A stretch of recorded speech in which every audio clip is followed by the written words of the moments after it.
You're listening to The Voice of Russia with me, Juliet Spare.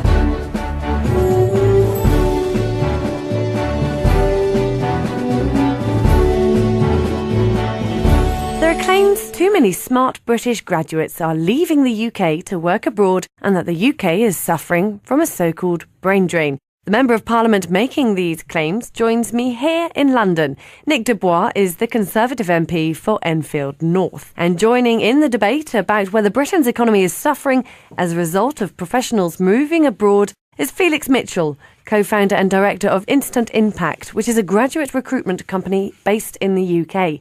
And Dr. Brad Blitz, who's a professor of human and political geography at Kingston University. And down the line from Hong Kong is primary school teacher Rudy Dre, who left the UK at the beginning of the economic crisis in 2008 to work abroad. Now, recent Home Office figures suggest in the last decade, between 2001 and 2011, more than 3.5 million people left the UK, and nearly 2 million of those who left were aged between 25 and 44. Mr. de Bois, why do you think then that Britain is suffering from this so-called brain drain? Well, I think in addition to those figures, the Home Office themselves demonstrated through a study that probably about half of those leaving Britain are from the managerial or professional classes. So there's a suggestion there that is happening. I think the challenge is in Britain for us not to entirely accept those statistics at face value because they will hide some other things. But the fact is that there has been a very significant increase in people migrating from the UK. The frustration is in the migration debate. We're often focused on immigration and who's coming in. And I felt it was right that we looked at who's leaving and put that into context, if we can, into the economic cost to the UK. We'll come to you, I think, Rudy. Can you explain to us why you left the UK? About 4 years ago, myself and my young family, my son, who was just about 1 at the time, and my wife, decided to leave the UK because we were finding it quite difficult to live with a young family, to pay rent as well as save. And we felt that maybe looking elsewhere, looking abroad, we might have more benefits. And certainly that's come to fruition when we've moved to Hong Kong. And we're both primary school teachers, myself and my wife. And we get quite a lot of benefits now that we wouldn't get in the UK. For example, larger salaries and performance-related bonuses and much better tax breaks as well as childcare for our sons. So you'd certainly agree that your current standard of living in Hong Kong is a better standard of living that you were living in the UK? Yeah, absolutely. Yeah, I mean, for example, the standard of education is a lot higher. There seems to be a sort of a stronger work ethic, and the sort of public perception of teachers in our profession is much higher out here than it is in the UK. So, as well as being based somewhere where we've got a nice travel base to the rest of Asia. We also have beaches and other national parks and islands on our doorstep. So the standard of living is a lot higher in terms of those things, as well as just the financial benefits. So we certainly see ourselves living here a lot longer at the moment.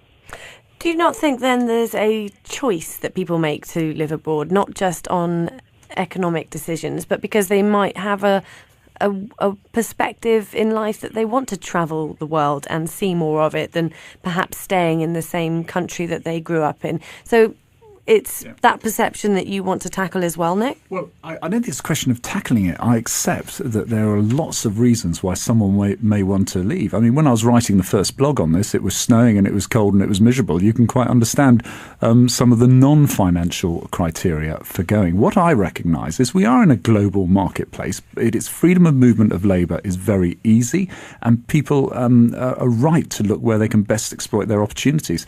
I just say to policymakers is that perhaps we should be thinking, when we're setting policy, be it just around taxation or other issues, we should bear in mind that if our own people who've spent many years here learning and training, and it won't be everyone who's leaving the country will be in that category, but they've made an investment. We, the country, the taxpayer, have made an investment. Let's try and make it attractive to persuade them to stay here as well. You are Felix Mitchell. You run a graduate recruitment company. That's right. Tell me a little bit and tell us a little bit about the sort of quandaries and questions graduates are coming to you now with. Yeah, absolutely. I mean, there's been a lot of talk recently about the state of graduate employment in the UK. I think, I can't really speak to, let's just say 1 in 10 graduates at the moment are in work abroad after 6 months after they leave university. That's a number that I wasn't expecting when I started to do the research. But I think what we are seeing is that they will have different reasons for going. You know, they might be in a training contract with a big company that takes them to New York or to Hong Kong. They might want to do a little bit of adventure work, if you will, after university. Myself, when I left, I went to California to work in Jerry Brown's campaign for governor for 5 months. I always thought that I'd be returning to the UK, and I did. I learned useful skills when I left. That I used when I returned, and I thought that the whole thing was beneficial to me and to whoever was going to be my next employer, which turned out to be myself. But I would say that what these statistics don't show is why people are leaving and what they do afterwards, whether they're returning, and also what they do when they do return, if they return for the long term. I think that's a very important thing that they don't go into. Dr. Blitz, we've talked about the Home Office statistics and the recent statistics that Felix mentions there. Can you paint the current picture then of how many Britons are actually leaving the UK to find work elsewhere? Well, the picture that I'll present is based on data provided by the Office of National Statistics and then assembled by the Migration Observatory based at the University of Oxford. And if we look at the 2011 figures, in 2011, 351,000 people migrated from the UK.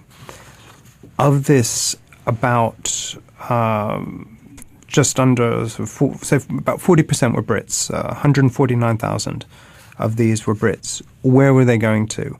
Most of the people who left went to the EU and Commonwealth countries. Then you have a number of people moving to Australia, not even 50,000 people, it's about 48,000 people estimated. And then the Middle East, and then the USA. Smaller numbers going to South Africa. So people going to different parts of the world for very different reasons. And when surveyed in terms of why they were leaving, what were their reasons for going, above all was jobs. To some extent it was also to be reacquainted with family members, but also the projected duration varied as well. So the data just give us a sort of a snapshot. And the data themselves are imperfect because the Office of National Statistics gathers information using the International Passenger Survey, where only a fraction of those who leave are ever sampled. So we really don't have a handle on the numbers of people who are ever leaving. But we do know that people are coming into the country constantly and people are returning as Felix has. Nick, you're nodding with agreement there. Well, I do agree about the collection of the data because actually I think, frankly, it's easy. We collect more data on someone shopping in a supermarket than we do the people coming in and out of the country. And that is absolutely ridiculous when it can have such significance in policy making. I think the point that worries me is not just the numbers, but the type of professions that are leaving. And for example, if you're going to North America where you will do a lot of biochemistry and pharmaceutical work, if you would go to New England and Boston around there, the average tenure is about 10 to 12 years. Now, it's absolutely true at the other end of the scale. Some people are going away for 1, 2, maybe 3 years. Now, my argument is that that's a skill set that I would be worried about if I was losing, particularly when the government policy and the growth agenda is about bringing pharmaceutical and biochemical companies over here. So to persuade someone to come here, you've got to have the skill sets to fulfill it. And I would argue that a lot of that is on our own doorstep, as well as obviously benefiting from people coming from elsewhere. Go on, Felix. Sorry, I think you have to look at I agree with you that a lot of jobs in pharma and aerospace are are moving abroad. You also have to look at the jobs, the sort of skill sets that we don't have here, and so just so you can see the balance. So one thing that I often do see is that, for example, with maths, computer science and engineering degrees, the UK graduates maybe have a dearth of that skill set, and we're getting sort of a large proportion of people getting those jobs in high-tech industries in the UK on the graduate side of things. They come from abroad to from the very markets that you're saying that our graduates are going over to. So a lot of people that we're placing, for example, in development jobs, sort of app jobs, sort of across that whole high-tech space, they're coming from India, they're coming from China, some of them are coming from America. So I think to see this, yes, some of our skill sets are being lost abroad, but this whole sort of loosening of the sort of employment market globally can be positive for our economy as well as for others. I agree, and politicians do make the claim that Boris Johnson, I think, wants to open up London to India and China and get the best and cream of the talent, so that they can look at the UK as somewhere that they could win the Nobel Peace Prize and that they could all arrive here. So is there not some sort of level of swap shop that we're not losing, but we are gaining as well in the UK? Yes, I'm not being a little Englander by raising this prospect by any means. What I would say, though, is in response to the idea of the global swap of skill sets, start to match that with the industries we want here that are going to drive the growth, not just for the next 2 or 3 years, but the next 5 or 10 years. My argument is, yes, of course we should be bringing in people from outside who've got those skill sets that we don't have. But when it comes to shaping policy, ask yourself why you don't have those skills and put the policies in place that hopefully will drive them. And in the meantime, don't hemorrhage, maybe that's a slightly pejorative term, but don't lose that skill set that you spent years of investing in here, not by compelling them to stay, by making it attractive for them to stay, by bringing the right industries and having the right fiscal policies around it. So I'm saying let's fight Britain's corner a little bit in this and not just rely on a swap. Felix, go ahead. So I think the point that's being made there is it's less about the skill sets and more about the industries here to satisfy those skill sets. It's not so much about losing your sort of biochemistry PhD. It's more about having interesting and cutting edge roles in UK companies where they can exploit their own skill set here. Which is the point about, if there's nothing here, people are going to go elsewhere. If there's limited choice here, they're going to go elsewhere. Then you factor in the other ingredients that we've talked about, from lifestyle, quality of education for their children, taxes, etc., and cost of living. That's the whole pool that policymakers need to make, because there's no point in producing lots of biochemists if we've got nothing for them to do. We're going to come to you, Dr. Blitz, then. Obviously, if we, as Nick suggests, collating data on how you shop more than whether you come in and out of the UK, how are we going to get data that's accurate on who's leaving and who's arriving, and how that will benefit the economy in a negative or positive effect? Felix is coming from the sort of positive swapping of expertise. Nick comes from a let's fight the British corner on this. Rudy's already in Hong Kong. I think the United Kingdom is getting better in terms of collecting data in any case. And I think to draw upon what Felix said, I think, look, there are a number of gains that result from this global migration market. And certainly, from the perspective of the British government, yes, we should be finding ways of attracting and retaining the best possible talent. But that's what makes for a competitive market. And the reasons why we may be losing talent, partially they're personal, but also they're structural. And they relate to the fact that there's been underinvestment in research and development in critical areas. And now the policy is catching up. And now there's the sense of, wait a minute, what are we going to do? And that's why we see much more debate around STEM subjects in schools and universities, the need for there to be greater investment in precisely in maths, engineering, and the like, subjects which had been relatively neglected. And so it really does come down to finding ways to invest in critical industries. And that starts much sooner, actually much years before people actually start to think about emigrating. You're listening to The Voice of Russia in London with me, Juliet Spare. And I'm joined on the phone from Hong Kong by a primary school teacher, Rudy Dre, who left the UK in 2008 to work abroad.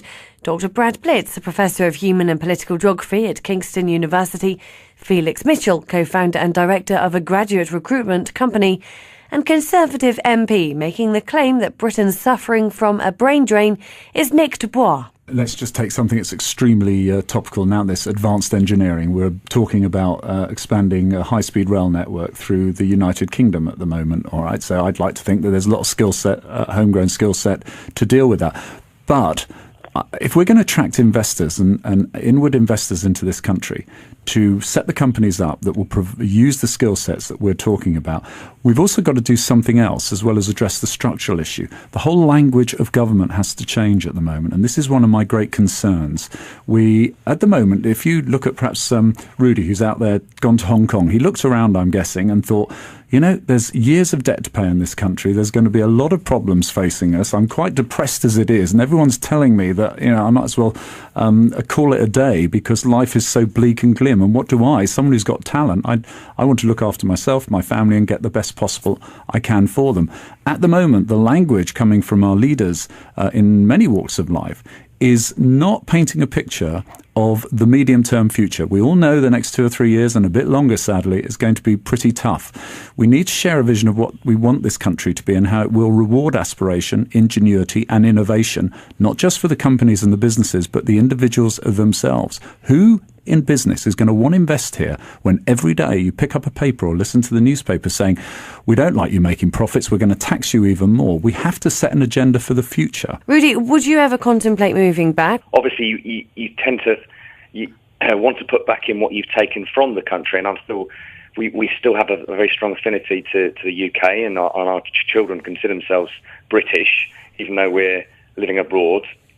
So I think at the moment we certainly see ourselves coming back one day because of our strong links, especially with family and friends. But at the moment, economically, it's just not viable for us. And while we've got young children and have childcare over here, for example, which is it's very affordable and of extremely high standard, those sort of things are not comparable in the UK. So we know that our standard of living and lifestyle, if we were back in London, we wouldn't have as much money and enough time with our children, for example. Dr.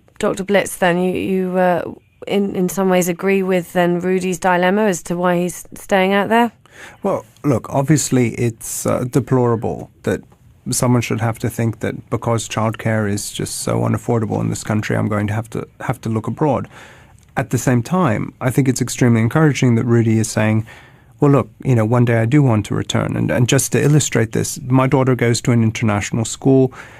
Several of her teachers are non-British, and even those who are British, they've worked and taught abroad, and they bring back a wealth of experience. And when you think of the experiences that Rudy's children are getting by living abroad, that's fantastic. I mean, this will really stand them in far greater stead when they come back to the UK and they grow up, and they'll have an altogether broader perspective. And I think that's something which we do want to encourage. I think that's a very good point, Felix. I think absolutely. For the sort of age range that I deal with, Rudy, I would imagine a little bit earlier, sort of on in their life stage than you, without kids, not married.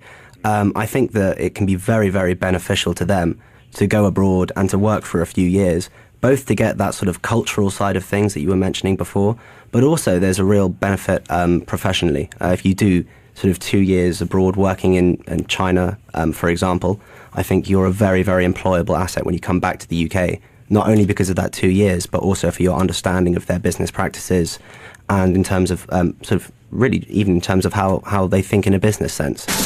You're listening to The Voice of Russia in London with me, Juliet Spare. I'm joined in the studio by Felix Mitchell, a co-founder and director of a graduate recruitment company, Dr. Brad Blitz, a professor of human and political geography at Kingston University. On the phone from Hong Kong, primary school teacher Rudy Dray, who left the UK in 2008. And Nick de Bois, the Conservative MP, claiming that Britain is suffering from a brain drain. Absolutely nothing wrong with what Felix said there. But the reality is at the moment it's a little bit the other way around. We've got lots of Chinese people coming over here to be educated. They're developing their skill sets in things that we're intellectually leaders in. And of course, we're funding that because we borrow so much money off places like China. Our actual debt interest payments are funding their structural economic growth and education. So that's what's a little bit frustrating. Politicians back here have got to compete in the global marketplace like anyone else when it comes to actually making this an attractive place to keep people to stay. So it is, yes, in part about the language you use, and it's about the motivation and the aspiration for this country, which as leaders it's their job to do. But it's also about policy. Look, childcare policies, we are way behind in some areas. We've got a great new minister in Liz Truss now, who's actually looked abroad, seen what other countries are doing, and is going to change it to make it more affordable by reducing some of the inherent regulations around it. And we are funding people in the low, who've got really young children in childcare. It's part of a picture, though. It's not going to be one single policy that's going to do that.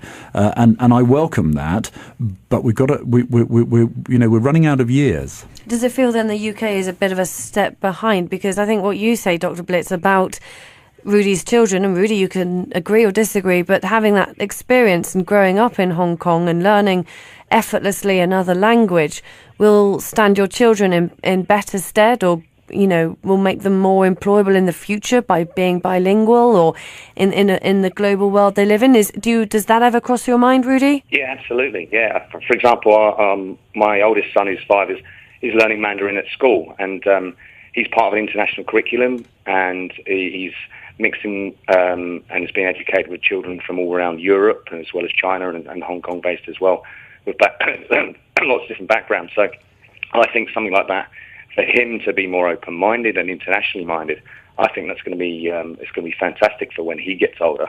And even if he is returning to the UK, I think it's going to be more desirable to someone looking on a CV or looking at an experience to employ him in the future. So obviously we've talked about why you moved out there, and I think that I probably think that you're one of the braver of your friend group moving out there for your children for a higher salary. Was it a very difficult decision to make in terms of the amount of your life that you had to uproot, your sort of friends and family? Because I would think, on a personal sense, that would be the thing that would put me off leaving the UK. Yeah, absolutely. I think, Felix, the biggest stepping stone is just making that break, because you're leaving so much behind, and it was the biggest thing we did, the biggest move that we'd made. And once we got over here, and you realise a place like Hong Kong has so many expatriates, people who've done that, made the move, and instantly you're in a community of people who are like-minded and who understand that, and then you start the extra benefits that we never really appreciated started coming along. So, for example, we knew that we'd be on a higher salary, but then we get out here and we find that the transport is cheap and it's efficient, and crime is very low, and those sort of things start adding to the picture, and then all of a sudden our roots are getting stronger and stronger in a place like Hong Kong for us to come back.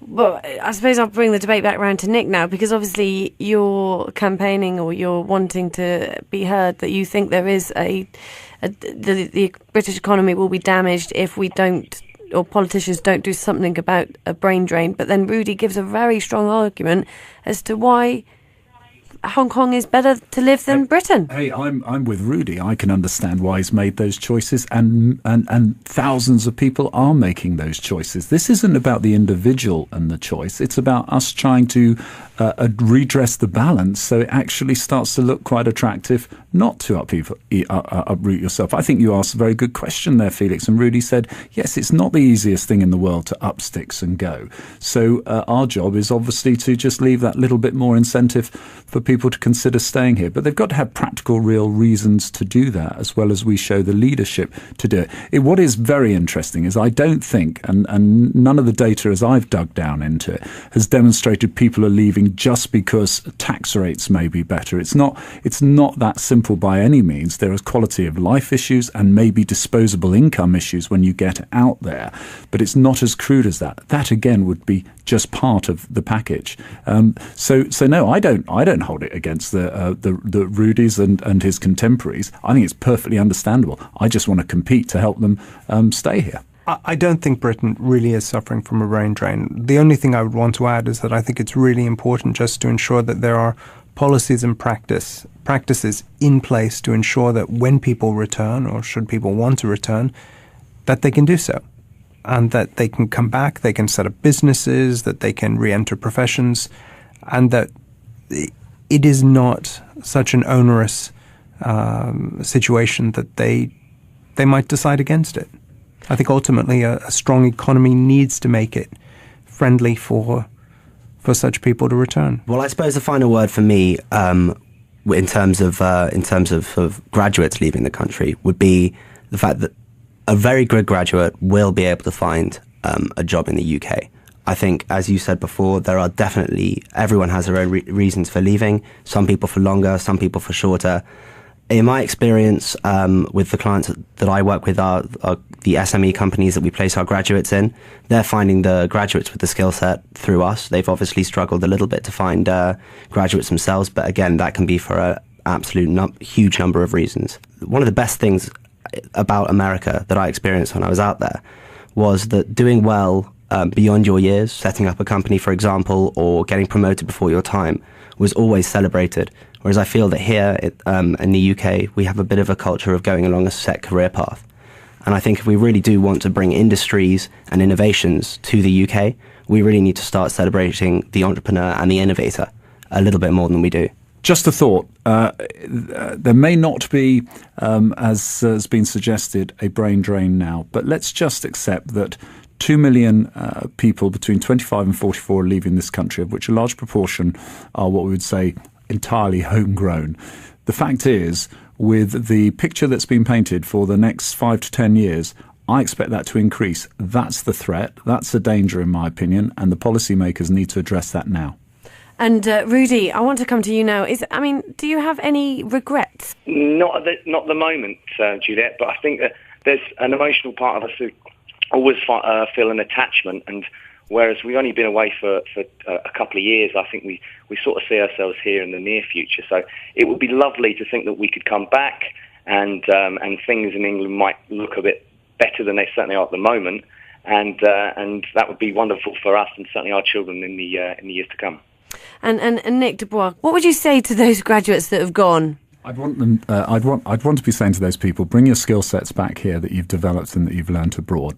And when you do come back here, realise you will be coming back to a country that will celebrate your achievement, encourage greater time and greater success for you here, and ensure that you're rewarded not just financially through what I hope will be more significant tax policies, but actually rewarded in making a part to rebuilding and rebalancing the economy for Britain, which is no longer going to be utterly dependent on services, financial services, but bringing back those skills of engineering, of biochemistry, of pharmaceuticals, the skill sets, the education, the teachers, bring it back here, and let's make our country fit for this century. Dr. Blitz. Anything that can be done to promote a can-do attitude. I too spent years in California.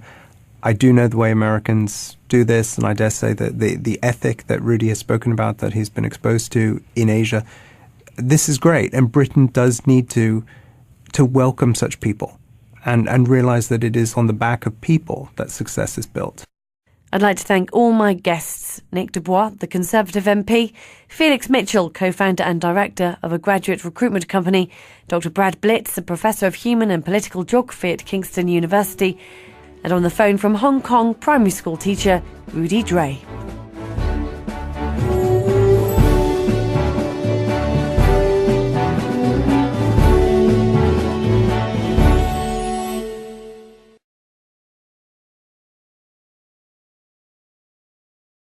The world and see more of it than perhaps staying in the same country that they grew up in. So it's that perception that you want to tackle as well, Nick? Well, I don't think it's a question of tackling it. I accept that there are lots of reasons why someone may want to leave. I mean, when I was writing the first blog on this, it was snowing and it was cold and it was miserable. You can quite understand some of the non-financial criteria for going. What I recognise is we are in a global marketplace. Its freedom of movement of labour is very easy, and people are right to look where they can best exploit their opportunities. I just say to policymakers is that perhaps we should be thinking when we're setting policy, be it just around taxation or other issues, we should bear in mind that if our own people who've spent many years here learning and training, and it won't be everyone who's leaving the country will be in that category, but they've made an investment, we the country, the taxpayer, have made an investment, let's try and make it attractive to persuade them to stay here as well. You are Felix Mitchell, you run a graduate... Who's leaving and put that into context, if we can, into the economic cost to the UK. We'll come to you, I think, Rudy. Can you explain to us why you left the UK? About 4 years ago, myself and my young family, my son who was just about one at the time, and my wife, decided to leave the UK because we were finding it quite difficult to live with a young family, to pay rent as well as save, and we felt that maybe looking elsewhere, looking abroad, we might have more benefits, and certainly that's come to fruition when we've moved to Hong Kong. And we're both primary school teachers, myself and my wife, and we get quite a lot of benefits now that we wouldn't get in the UK. For example, larger salaries and performance-related bonuses, and much better tax breaks, as well as childcare for our sons. So you'd certainly agree that.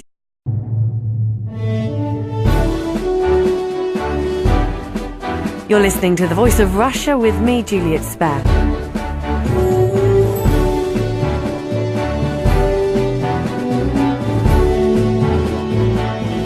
There are claims too many smart British graduates are leaving the UK to work abroad, and that the UK is suffering from a so-called brain drain. The Member of Parliament making these claims joins me here in London. Nick de Bois is the Conservative MP for Enfield North. And joining in the debate about whether Britain's economy is suffering as a result of professionals moving abroad is Felix Mitchell, co-founder and director of Instant Impact, which is a graduate recruitment company based in the UK.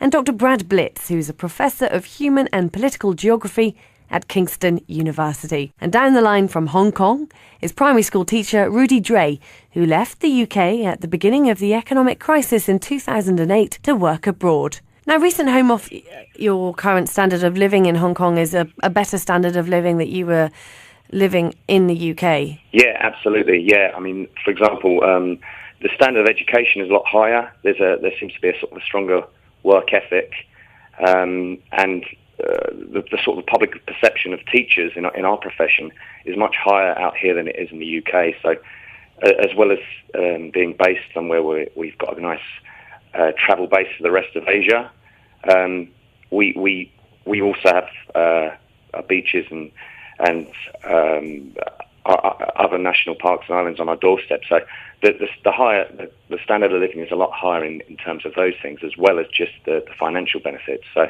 we certainly see ourselves living here a lot longer at the moment. Do you not think then there's a choice that people make to live abroad, not just on economic decisions, but because they might have a perspective in life that they want to travel? These figures suggest in the last decade, between 2001 and 2011, more than 3.5 million people left the UK, and nearly 2 million of those who left were aged between 25 and 44. Mr. de Bois, why do you think then that Britain is suffering from this so-called brain drain? Well, I think in addition to those figures, the Home Office themselves demonstrated through a study that probably about half of those leaving Britain are from the managerial or professional classes. So there's a suggestion there that is happening. I think the challenge is in Britain for us not to entirely accept those statistics at face value, because they will hide some other things. But the fact is that there has been a very significant increase in people migrating from the UK. The frustration is in the migration debate. We're often focused on immigration and who's coming in. And I felt it was right that we looked at